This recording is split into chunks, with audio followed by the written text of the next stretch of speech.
eu já estou vendo aqui o Márcio Viana Prudêncio Apostos. O Márcio é filho do Nelson Prudêncio, que eu acho que quase todo mundo aqui, se não todo mundo, já ouviu falar, que foi um atleta de alto rendimento, medalhista olímpico, 2 medalhas olímpicas, e foi professor também da Universidade Federal de São Carlos. E o Márcio Prudêncio, além de estar terminando o doutorado dele, né, Márcio, na Universidade Federal de Minas Gerais, ele é diretor técnico e científico de alto rendimento da ADAB, né? Então, uma honra ter você aqui com a gente, Márcio.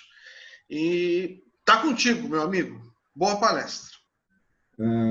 Primeiro de tudo, né, gente, não tem como não agradecer ao convite do Panda aí, não me senti honrado com o convite do Panda, né? A primeira vez que eu participo, é o segundo simpósio aí, e achei espetacular a ideia, seja ele presencial ou não, mas é uma coisa que ajuda as pessoas, até num ponto de vista, olhando o lado bom das coisas, é um ponto de vista que consegue trazer, abarcar um número maior de pessoas aí do mundo inteiro, né? Temos treinadores e professores estrangeiros que têm um acesso facilitado. Então, independente da metodologia, a ideia é maravilhosa e fico muito feliz com o convite, né? Como o Panda disse, eu sou formado pela UFSCar, fiz meu mestrado com o professor Sérgio Cunha lá na Unicamp e agora estou fazendo meu doutorado com o professor Leszek Szmukowski aqui na UFMG, né? E trabalho obviamente, né? Trabalho com atletismo há alguns anos aí. E daí a proposta, a ideia de construir ou auxiliar na construção de algo que possa auxiliar treinadores, professores, quem quer que seja que trabalhe com atletismo. Tá bom, Panda? Brigadão, viu? Vamos lá. Para começar, é importantíssimo que a gente entenda que qualquer modalidade esportiva, qualquer esporte, ele é uma ação mecânica, ele é uma ação pautada nos princípios da física clássica ou da mecânica newtoniana, aí, onde a gente traça uma relação dos esportes, da atividade física, da movimentação corporal, em função do espaço, do tempo e da força. Isso não tem modalidade esportiva que não abarque essas 3 situações aí.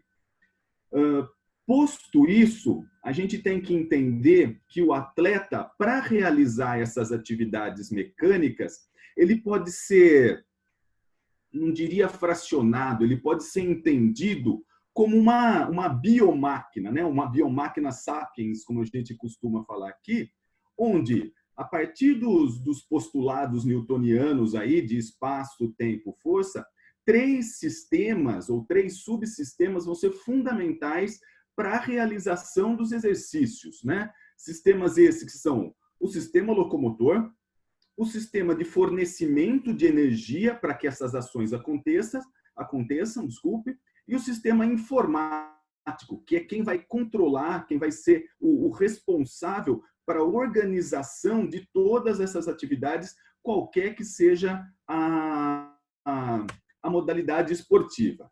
Então, quando a gente pensa em alto rendimento, quando a gente pensa em desempenho esportivo competitivo, 2 situações são fundamentais. A primeira delas é que a gente escolha o atleta, o indivíduo com o melhor perfil genético, o atleta com maior capacidade genética para determinada atividade ou para determinado esporte, não importa. Então, aqui a gente conceitua isso como planta genética, né? A estrutura genética desse atleta. Já visto alguns trabalhos aí que já tentam traçar a relação dos polimorfismos ou de alterações, pequenas alterações na cadeia do DNA, em função de provas de resistência, em função de provas de força, em função de provas de velocidade. Não importa, mas a gente já tem um mapeamento genético para mostrar que, ou para adequar, ou acertar, ou trazer para determinada modalidade esportiva, o atleta com o melhor perfil genético. Junto com isso, na verdade, embasado nas questões genéticas, O atleta tem que ser garantido ao atleta que ele esteja na modalidade onde o seu somatotipo, ou seu biotipo, ou sua estrutura corporal seja a mais adequada possível, né? Em função disso, a gente vai ter atletas com perfil bastante esguio aí, como os atletas de endurance ou de resistência, que é um termo mais, acho que, adequado para os nossos padrões.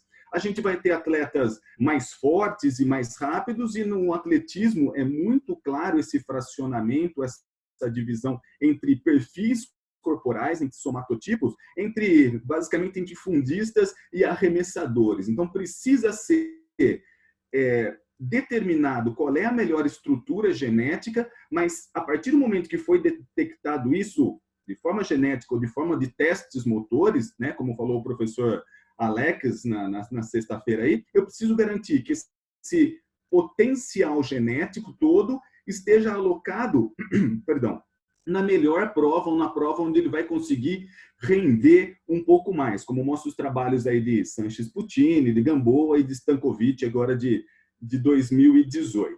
Tá? A partir do momento que a gente selecionou a melhor planta genética, a melhor estrutura genética, ela foi iniciada, ela foi introduzida, ela foi apresentada a uma determinada modalidade esportiva, esse trabalho ele vai acontecer nas 3 frentes. Então, estamos falando aqui sobre predominância de uma atividade, de uma carga de treinamento, a exemplo da bioenergética, né? Nós temos predominâncias de ações energéticas. Então, a biomáquina ela pode ser, novamente, não dividida, mas ela pode ser simplificada para fins de desempenho esportivo em sistema nervoso central, sistema nervoso ou sistema informático, como a gente costuma falar aqui, composto pelo sistema nervoso central, periférico e autônomo.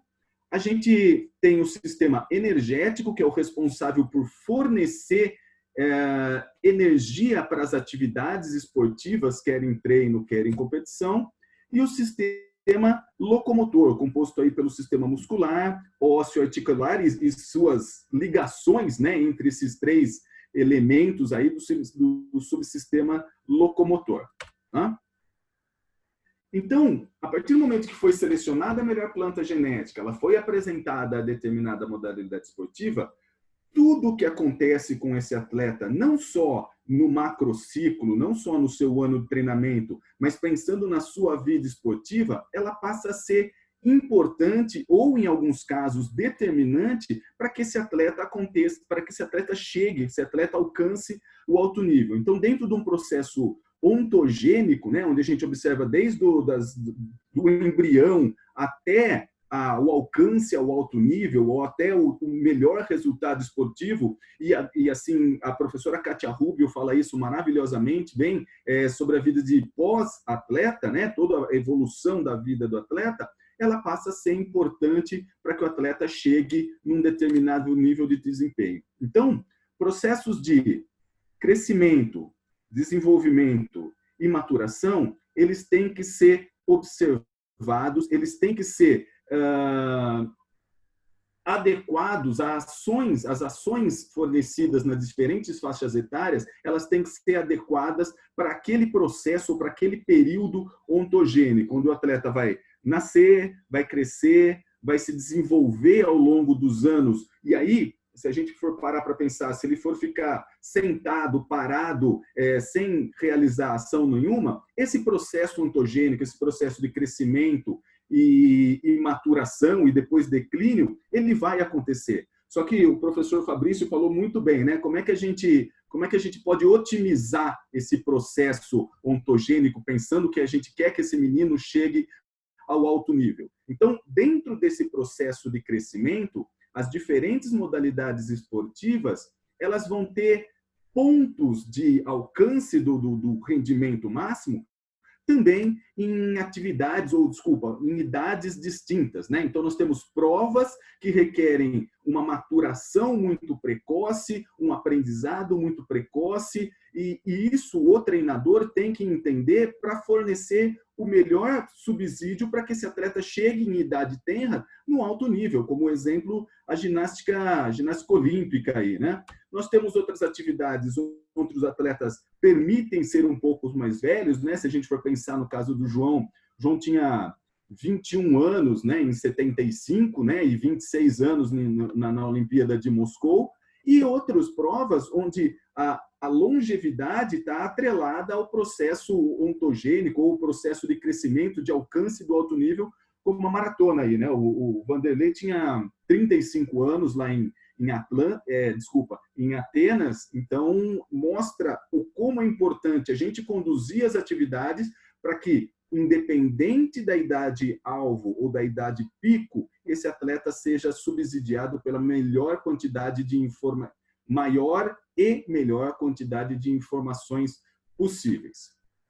Nesse sentido, esse quadro aqui, ele traz esse quadro aqui, ele nos traz a idade média de diferentes provas esportivas nos Jogos Olímpicos, né, para Jogos Olímpicos, onde a idade atingida aqui pelo atleta mais velho, né, de 37 anos e meio, e dos atletas mais novos aqui da ginástica rítmica, que é menos da metade da idade. Lembrando só que essas quatro provas mais longevas aqui são todas provas equestres, do conjunto de equitação, né? Então, dentro do atletismo, nós temos a seguinte relação, ou a seguinte faixa etária, 25,9 anos, mostrando que, novamente, eu preciso fornecer ao meu atleta a quantidade suficiente de informações que, por volta dessa faixa etária aí, ele tenha condições de estar no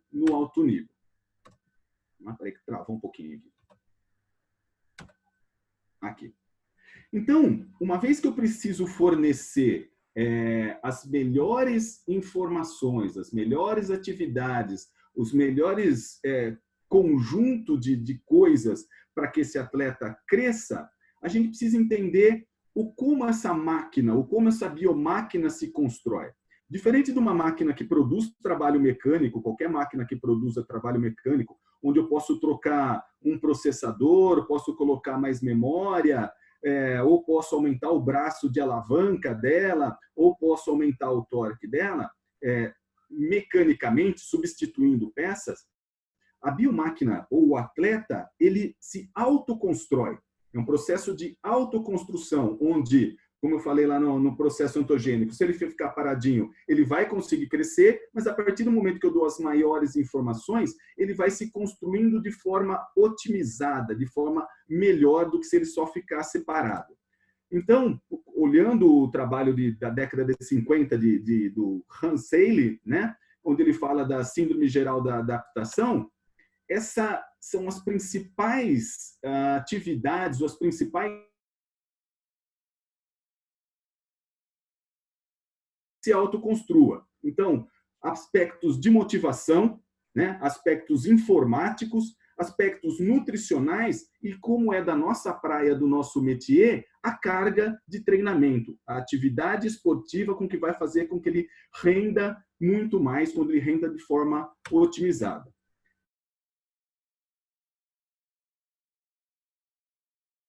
Atividades realizadas pelos nossos atletas dentro das sessões de treinamento, né? Se resistência, se velocidade, se rapidez, se força ou flexibilidade, não importa. Tudo isso entra como carga de treinamento. Entretanto, cada vez mais aqui dentro do laboratório, a gente está inclinado a entender outros fatores que também precisam ser contabilizados enquanto carga de treinamento. Por exemplo, quem mora nos grandes centros aí, né, como São Paulo, Belo Horizonte, Rio, esse menino vai levar 2 horas, 2 horas e meia, às vezes 3 horas para chegar no treinamento dele. Eu tenho meninas aqui da região metropolitana de Belo Horizonte que levam exatamente isso, 2 horas e meia para chegar no treino. Então, além disso, tempo de estudo, tempo de trabalho, alguns atletas já trabalham e treinam ao mesmo tempo, ou estudam e treinam ao mesmo tempo, ou mesmo quantidade e qualidade do sono, tem que entrar enquanto carga de treinamento a partir do momento que isso afeta diretamente a qualidade desse treino, o desenvolvimento desse atleta, o desenvolvimento dessa biomáquina, que pode levar tanto a um estágio de cansaço, né? Lembrando que o menino levou 2 horas e meia para chegar, você vai fazer um teste de potência anaeróbia com ele, provavelmente não vai render. Ou levando ao sucesso independente da faixa etária aí. Então, tudo que envolve o atleta, tudo que sobrecarrega o atleta, seja no locomotor, seja no energético ou seja no informático, ele tem que ser contabilizado enquanto carga de treinamento. Então, só para a gente esclarecer um pouquinho mais aqui, componentes físicos, sejam mecânicos, de ordem interna, cinética ou cinemática, não importa, sejam fisiológicos, sejam componentes técnicos, né, do período geral, direcionado específico, sejam componentes mentais que são importantíssimos para a seleção de um atleta, para a continuidade e para a vida esportiva de atleta, somada aos fatores extra-treino, que eu me referi agora há pouco com vocês, como tempo para chegar ao teu treino, tempo de estudo, tipo de alimentação e tudo mais, eles formam os componentes ou eles têm relação com os componentes dessa carga de treinamento. Tá? Então, todo mundo já deve ter visto essa relação aí entre volume e intensidade, entendendo o volume como a parte quantitativa das atividades, das cargas de treinamento e intensidade, enquanto qualidade das cargas de treinamento, fica uma grande dúvida, ou fica um pequeno ponto não conectado aí, que e vários livros mostram isso, né? Essa ação de volume e de intensidade, que nos faz entender que, como disse Verkhoshansky lá na década de 70, o volume define um aspecto quantitativo dos estímulos de treinamento exercidos sobre o organismo do atleta. E aí, no trabalho do Fortes, ele faz algumas outras apresentações, como o que o Weineck apresenta, né, que é duração e número de estímulos, tempo ou duração do treinamento, distância percorrida, peso levantado por unidade de tempo, quantidade de repetições. O Bompa também não faz diferente, lá em 93, o que nos mostra que as unidades de medida dessa carga de treinamento, elas não são comparáveis. Quem tem um pouco mais de idade, como eu, lembra lá da escola e a professora falava, olha, eu consigo somar 3 bananas com 2 laranjas? Não consigo somar isso, né? E no modelo, ou nos modelos que a gente tem hoje, tudo isso, todas essas cargas, todas essas atividades, todas essas questões estão colocadas dentro do mesmo guarda-chuva que compreende o volume de treinamento. Então, força, que é medida em toneladas por temporada, rapidez, que é medida em tempo, resistência, que pode ser medida em quilômetros ou em tempo, flexibilidade, medida em graus, né?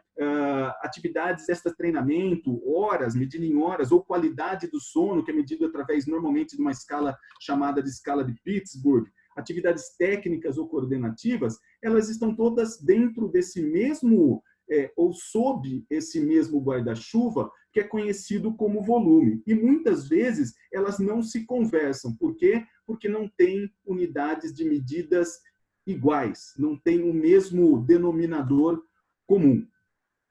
Então, só para terminar de esclarecer aqui, atividades técnicas de velocidade, de resistência, de coordenação ou atividades extra-treino eram colocadas dentro desse mesmo pacote, ou dessa mesma caixa preta aí, conhecida como volume, né? Então, tudo está contemplado, enquanto quantidade, dentro desse mesmo guarda-chuva ou dentro desse mesmo pacote conhecido como volume de treinamento.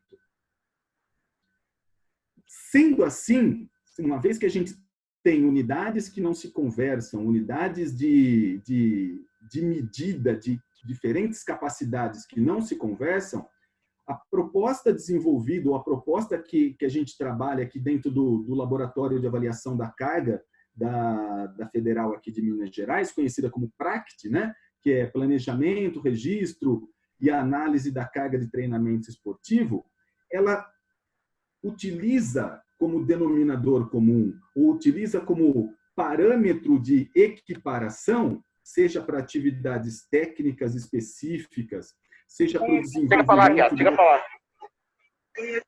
Para o desenvolvimento... Oi? Para o desenvolvimento de uma determinada capacidade física, seja ela força, seja ela resistência, ou habilidades, coordenações diferenciadas, a gente adota, ou a gente traz a tomada do tempo como denominador comum para todas essas atividades. Então, eu contabilizo não mais quantidade de quilos levantados, distâncias percorridas, número de repetições. Eu tomo como medida para todas essas coisas o tempo. Lembrando que isso está pautado lá nos princípios mecânicos, né? De espaço, força e tempo. O tempo necessário para o desenvolvimento de cada uma dessas coisas, ou o tempo necessário para que cada uma dessas coisas seja aprendida, desenvolvida ou desempenhada, né? Bom, uma vez que eu sei que diferentes cargas de treinamento, ou as mais diferentes cargas de treinamento, elas têm relação direta ou indireta com a qualidade do meu treinamento, com o desenvolvimento do meu atleta, e isso já existia antes de contabilizar esses fatores extra-treino, e sei que a tomada do tempo ela pode ser um bom parâmetro para que eu ajuste, eu equalize essas cargas de treinamento. Qual é a ideia por trás disso, né?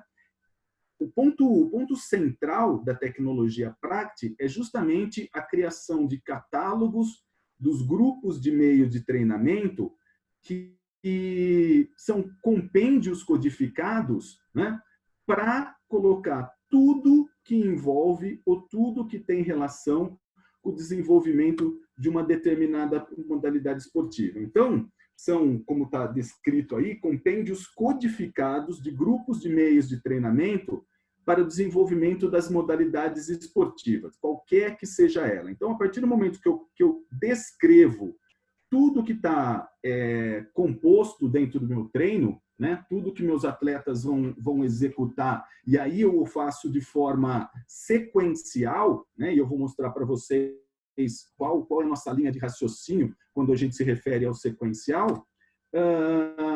Eu tenho tudo que preciso fazer para o desenvolvimento de uma determinada modalidade esportiva e tenho uma unidade de medida que é comum. Eu tenho uma unidade de medida que não equipara todas elas, mas que ela pode ser contabilizada, que ela pode ser colocada dentro de um mesmo guarda-chuva, sem que eu tenha que comparar toneladas com quilômetros, com tempo, com graus de flexibilidade. Então, o tempo para o desenvolvimento de uma determinada capacidade física, qualquer que seja ela, o tempo para aprendizagem motora de uma técnica dentro de um processo de ensino, aprendizagem e treinamento, né, dentro do processo ontogênico, aí eu uso meios, métodos e atividades diferentes para o ensinamento de uma determinada modalidade esportiva, o tempo utilizado com as atividades extra-treino e o tempo de descanso, além de N outros fatores que vocês, como treinadores, sabem muito bem o que afeta o seu atleta, o que sobrecarrega o seu atleta, o que pode ser considerado uma carga de treinamento do seu atleta, ele é registrado. Ele está descrito, ele está apresentado dentro desse catálogo dos grupos de meios de treinamento e, a partir daí, eu começo a contabilizar todas as ações ou todas as atividades ou tudo que afeta direta ou indiretamente o meu atleta. Aí vocês vão me perguntar, né? Mas qual a diferença entre esse catálogo dos grupos de meio de treinamento e os bons livros que já existem na literatura, que também são compêndios de atividades físicas para diferentes provas, para diferentes faixas etárias ou para diferentes níveis de aprendizado, né? Então, existe uma diferença básica entre o que a gente propõe e essas metodologias, mas muito desses livros também foram utilizados para acrescentar, para incluir atividades dentro do catálogo do meio de treinamento, né? Todos eles devidamente citados. A gente sabe que traz algumas confusões aí, você utilizar os seus precursores, você descrever os seus precursores e não citá-los devidamente, mas muitos desses trabalhos foram utilizados para incluir atividades dentro do catálogo dos catálogos dos grupos de meio de treinamento. A diferença básica, ou a diferença principal, é que além de conter diversas atividades utilizadas para o desenvolvimento, não da modalidade esportiva, mas do atleta, do praticante, né? Esse catálogo ele também é dividido, ou ele é codificado em função de algumas ações. E a primeira delas, que é fundamental dentro de um processo de treinamento esportivo ou da vida esportiva desse atleta, é a divisão por especificidade. O que cabe nos meios gerais, o que cabe nos meios direcionados e o que cabe nos meios específicos. O segundo ponto de divisão, ele diz respeito à finalidade, e aí vocês estão vendo, é uma outra sigla que a gente usa aqui, que é LEI, né? Locomotor, energético e informático. Ele está dividido ou classificado entre capacidades físicas, entre métodos de treinamento e intensidades. Então, algumas dessas divisões, elas só são utilizadas na descrição do meu exercício, como nós vamos ver aqui a posteriori. Então, do ponto de vista de especificidade, quando eu vou descrever o meu exercício, ele tem uma relação com o princípio inicial desse atleta, quer seja ele inicial do ponto de vista de atividade esportiva ou de iniciação esportiva, quer seja geral do ponto de vista do meu período de treinamento, ou do meu macrociclo, vamos colocar dessa forma. Haja visto que o que é geral para algumas provas pode ser específico ou direcionado para outras provas. Ele tem essa relação, avançando na descrição dos catálogos, os meios direcionados, onde são atividades físicas e técnicas não específicas, mas me conduzem para esse ponto final, ou para essa competição, vamos colocar dessa forma, ou seja, eles são uma ponte entre os meios de treinamentos gerais e específicos, e também os meios específicos, que são aprimoramento do gesto motor de cada modalidade que se assemelhe interna ou externamente à prova em questão. Internamente, do ponto de vista de ângulo de flexão, de produção de força, velocidade de produção, coordenação intramuscular e entre músculos, ou externamente, pensando do ponto de vista cinemático. São exercícios bastante específicos, incluindo os meios ou os métodos de treinamento competitivo ou a própria competição em si. O segundo ponto que a gente olha para descrever o exercício tem relação com a parte externa dos exercícios, então exercícios que tenham maior ou menor relação com a atividade fim. A gente olha da parte interna, partindo das diferentes manifestações ou de força, por exemplo, num modelo mais ortodoxo aí, da resistência de força até a força reativa. Isso se constrói ao longo do tempo, mas por uma observação cinética, e também do ponto de vista energético, né? No sentido de que diferentes metabolismos têm que ser trabalhados ao longo da vida esportiva desse atleta e ao longo do macrociclo desse atleta. Então, traz íntima relação com os métodos de treinamento. Opa, deixa eu só passar aqui. E aí também, essa subdivisão entre cinético, cinemático e energético, ela tem relação cinético e cinemático com o desenvolvimento, prioritariamente falando, com o desenvolvimento locomotor e informático, e os meios energéticos, o tipo de exercício energético, vai me auxiliar no desenvolvimento das diferentes capacidades de produção de energia pela bioenergética. Os exercícios, como já foi apresentado, os exercícios cinemáticos, aí, então a gente tem a utilização do espaço com maior ou menor grau de relação com a prova em questão, né? E também, como o professor Fabrício muito bem disse, né, os métodos e meios de aprendizagem eles também devem ser adequados às diferentes faixas etárias. Então, a forma como eu vou classificar esses exercícios dentro do catálogo, ela parte de, pelo menos pelo pressuposto que eu uso como referência, do conhecido para o desconhecido, do mais fácil para o mais difícil, do simples para o complexo e da percepção geral para a percepção específica, como é apresentado por Greco, lá em 1999. A parte de produção de força ainda para a descrição dos exercícios, né? Eu tenho que entender a estrutura interna dos músculos de acordo com a especificidade dos meus exercícios, de acordo com a prova, com a faixa etária, com o grau de liberdade articular, de força e de produção de força e utilização da velocidade, para que esses exercícios estejam temporalmente bem organizados, partindo do pressuposto que eu vou pegar um iniciante e vou tentar conduzi-lo, vou trabalhar para que ele chegue no alto nível. Então, a organização dessas estruturas internas ou da descrição dos exercícios para atividades com essa estrutura interna, elas também têm que ser contempladas.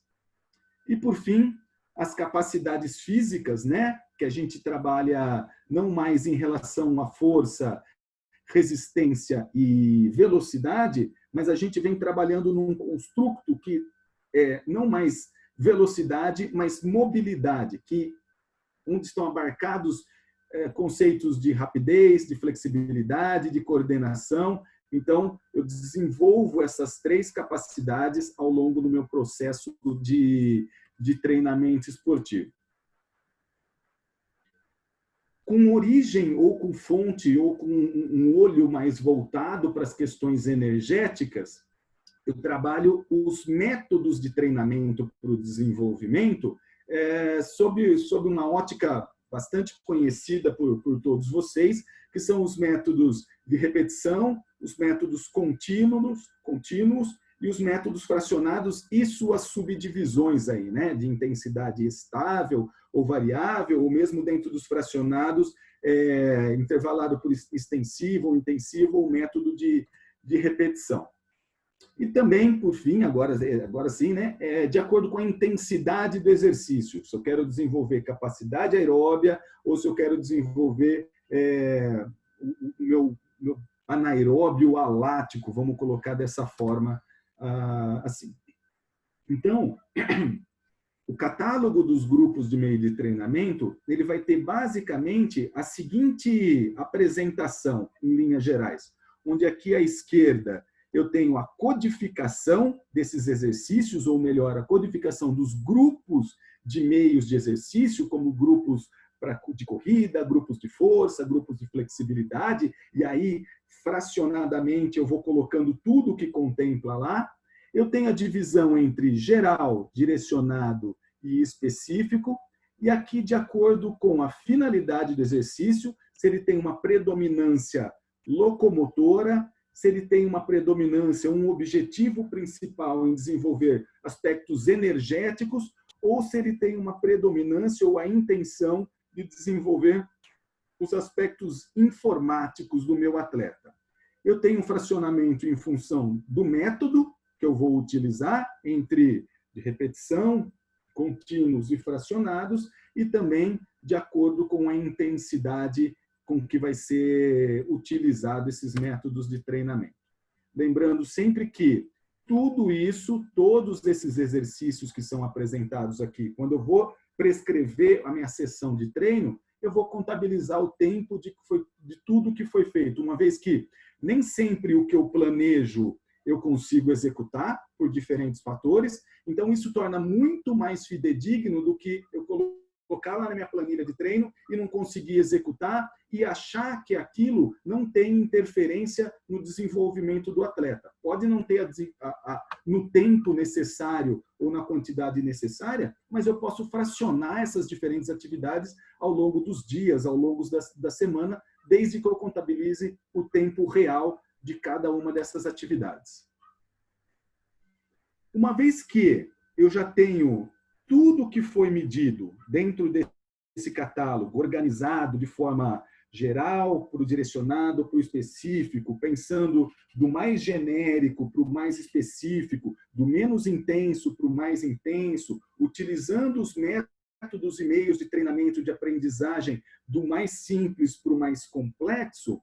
Isso, a partir do momento que eu registrei todas essas cargas de treinamento, me permite, o segundo passo lá do modelo, me permite a análise desse treinamento. De tal forma que, se vocês olharem na vertical aqui, o termo magnitude, ele se refere ao tempo utilizado ou ao tempo gasto com cada uma dessas atividades, com cada uma dessas especificidade geral, direcionado específico. A dinâmica, ela me mostra tudo o que foi feito no contínuo do tempo, seja essa barrinha horizontal aqui ou essa seta horizontal, pode ser uma sessão, pode ser um micro, um meso, um macro, pode ser a vida esportiva do meu atleta, e a estrutura, esse eixo aprofundado aqui, ele me dá a ordem com que essas atividades são organizadas. Então, se eu for olhar só como exemplo aqui,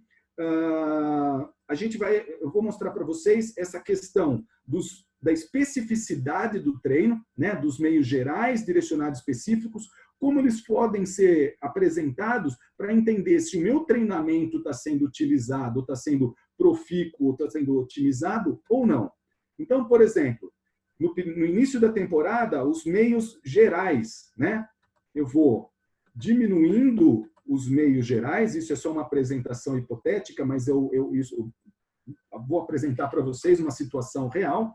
Os meios direcionados, eles vão crescendo e depois diminuem ao longo da temporada, se a gente olhar a dinâmica, né? Os meios direcionados, eles vão aumentando e depois eles diminuem, ao passo que os meios gerais, eles começam com muitas atividades, mas com muitas horas gastas em meios gerais e depois vão diminuindo. E, por fim, os meios específicos, que começam com pouca quantidade de tempo, poucas horas sendo utilizado, e isso vai crescendo ao longo da temporada. Então, a partir do momento que eu sei tudo o que pode ser feito, que eu tenho uma catalogação, que eu tenho uma divisão entre geral, direcionado, específico, entre o que é força, entre o que é velocidade, entre os grupos de meio de treinamento, me permite esse tipo de análise, me permite entender se o que eu estou fazendo está na quantidade adequada, está na hora adequada ou está na ordem adequada, e isso tudo vai me fornecer informações, vai me fornecer feedback para que eu consiga fazer ajustes agudos, subagudos ou crônicos, não importa, para que esse treinamento não fuja dos trilhos, para que esse treinamento não saia de suas linhas gerais. Então, está aqui uma proposta, na verdade, um catálogo que foi feito para a modalidade de judô, desenvolvido pelo Pedrosa, dentro do laboratório de avaliação da carga, onde ele contabiliza 14 sessões de treino e mostra todas essas estruturas de magnitude, quantidade de tempo, estrutura, a organização dessas atividades e dinâmica, o acompanhamento longitudinal, o acompanhamento temporal dela, para essa prova de judô. Então, ele apresenta aqui nesse primeiro gráfico, na vertical, a quantidade de tempo gastos em minutos e aqui o código de cada uma das atividades que foram realizadas dentro dessas sessões de treino. No quadro do lado, a gente tem uma apresentação da quantidade de tempo utilizada com meios gerais e específicos, então a gente apresenta a magnitude, a estrutura, onde eu tenho aqui na horizontal a ordem com que essas atividades foram utilizadas. Então, no treino, na sessão 1, foi utilizado o meio 9, depois o meio 15, depois o 14, depois o 17, isso para as 14 sessões de treino. E isso é fundamental, por quê? Porque isso mostra se eu tenho interferências positivas ou negativas dentro do meu treinamento. E, por fim, a dinâmica, onde você tem aqui na vertical a magnitude, aqui na horizontal as 14 sessões de treinos e aqui no Z, ou no aprofundamento, quais códigos foram utilizados e, principalmente, em que ordem eles foram utilizados. Então, gente, para a gente ir finalizando, e dentro... Foi uma pessoa que eu conheci as ideias dele agora no doutorado, né, o filósofo Karl Popper, onde ele fala sobre a falseabilidade da ciência, né, a partir do ponto de vista que, se não for falseável, se ela não for questionável, não é ciência, né? Não existem verdades absolutas, né? De acordo com os britânicos, aí, as únicas verdades absolutas são a morte e os impostos. Dentro da ciência, a gente tem que olhar dessa forma mesmo. Eu acredito que a vida, as bancas de qualificação, as discussões dentro de laboratório e o próprio alcance do resultado esportivo vai me mostrar, ou vão me mostrar, essa falseabilidade, esses buracos que a ciência apresenta, e nós, como pesquisadores, como cientistas, quer da prática, quer da teoria, né? E eu achei maravilhosa a fala do professor Dilmar Pinto Guedes ontem, ele fala que a prática sem ciência é magia e a ciência sem prática é hipocrisia. Nós, pesquisadores, que estamos atuando dentro de laboratório, dentro da pista, somos responsáveis por, não por simplesmente fechar esses buracos ou costurar esses buracos que existem da falseabilidade de ciência. Nós somos responsáveis por encontrar subsídios, encontrar estruturas para preencher essas lacunas da ciência. Tá? Então, já finalizando, nesses últimos 30 anos aí, o professor Leszek vem tentando, ou vem apresentando esse conceito do PRACT, mostrando, crescendo, introduzindo esse conceito do PRACT para diversos colaboradores, e com a ajuda desses colaboradores e da teoria geral do sistema, do Bertan Lanfe, e de um sistema criado pelo professor Sozanski, que chama TRELB, né? Me perdoem os poloneses aí, mas meu polonês está meio enferrujado, então não vou ler o que está escrito aí. Mas, enfim, isso vem sendo construído nos últimos 30 anos dentro do Laboratório de Avaliação da Carga, pelo professor Leszek, e por diversos colaboradores, né, que vêm criando catálogos, mudando conceitos, estruturando, tudo visando diminuir as lacunas existentes na metodologia, na proposta metodológica, incluindo o meu trabalho de doutorado, que faz esse catálogo e traz algumas contribuições para essa tecnologia no desenvolvimento do salto em distância. Então, nós já temos catálogos e atividades desenvolvidas por futebol, judô, taekwondo, atletismo, tênis, entre trabalhos publicados e dissertações de mestrados, defesa de doutorado e tudo mais. Para finalizar mesmo, gente, eu queria que não mais ampliar o questionamento entre ciência e prática, não consigo enxergar a saída do treinador, né, substituído por uma máquina. O professor Dilmar falou um pouco disso ontem também, mas, para mim, eu entendo que da raia 8 para dentro da pista é arte, é carinho, é conhecimento, é vivência, é experiência. Tudo que está para fora da raia 8 é ciência, é estudo, são horas de trabalho. Para quê? Para fornecer os melhores subsídios para esses atletas. A partir do momento que eu tenho dados relevantes, dados importantes, e isso ficou extremamente claro dentro das apresentações que foram feitas desde sexta-feira aqui, a importância da ciência e a importância do treinador, né, desse casamento, dessa célula sagrada, aí, vamos colocar dessa forma, para o desenvolvimento de atletas, não só visando o alto rendimento esportivo, mas visando o desenvolvimento humano. E o professor Fernando sempre deixou isso muito claro, né? Muito conhecimento, muita ciência, mas de um jeito humanizado, de um jeito que ele se importa ou se importou e sempre vai se importar literalmente falando, pelas crias dele aí, do Criar Lavras, no sentido de que é super importante a gente ter esse olhar mais amplo do atleta. Tá? Então, só para registro final, pensando da raia 8 para fora, isso é o registro de